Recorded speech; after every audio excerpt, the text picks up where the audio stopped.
Hi guys! Welcome to Atoy Custom Vlog.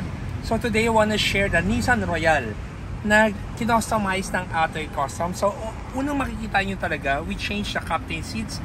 So kasi yung original niya, captain seats, pero yung likod niya ay bench type. So ano ba laging problema pag bench type? Yung original pa na ginamit mo, ang hirap matulog sa biyahe. So to fast forward, gusto ko lang pakita, itong ginawa ng Atoy Customs X Uratex Foam na upuan ay napaka-komportable. So guys, siguro naman hindi ko na kailangan sabihin anong capacity ng Uratex Foam in terms of quality and lambot ng upuan. So we developed this headrest na 100% Filipino design na ginawa rin natin. So nilalabas namin tong headrest na to sa mga client natin na bumili na ng upuan sa atin. Kasi karamihan ng headrest na original, hindi ka komportable. Dahil kato dito, pag pinalitan, pag ito, inupuan mo, kumpara dito, napakalayo. So pag bumabiyahe ka, etong seats na to ay napaka-komportable. So, I want to invite you all guys na parang before kayo magpa-set up ng or bumili ng upuan na para sa SUV nyo, subukan nyo lang daanan yung office namin para ma-compare nyo yung upuan na sinasabi namin na napakalambot at saka napaka-komportable. Kasi sometimes yung mga imported na upuan kasi parang ang ganda tingnan, pero pagdating sa comfort at saka sa quality, hindi talaga manalo doon sa local na gawa natin. Pero pag-usapan mo about yung mga massage o may mga heater, wala tayo nun kasi hindi talaga, wala nang purpose kasi pag ginawa natin yun kasi hindi naman talaga lagi nagamit.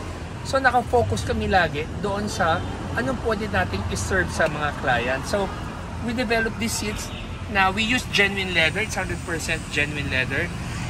Pwede mo gamitin synthetic leather, meron kaming leather na from Korea na napakaganda rin.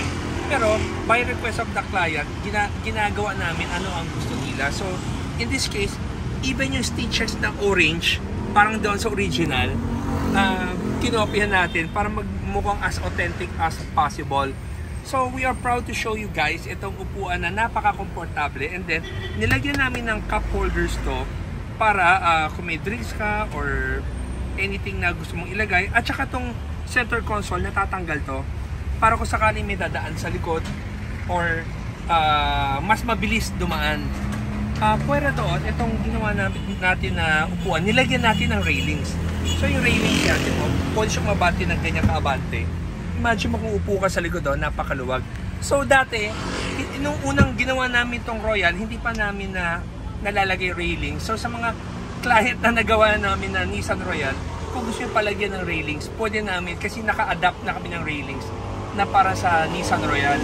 So guys, we're so proud and excited to show you from time to time ano na-develop ng Atoy Customs para makita nyo kung kailangan nyo ba o hindi, or kung sakaling hindi nyo pa alam, at least alam nyo next time kung saan kayo magpapagawa, kung kinakailangan nyo magkaroon nitong upuan. So guys, if you're interested, you can call our office at 3411-5858. So guys, thank you for watching, and always remember, Jesus loves you. God bless.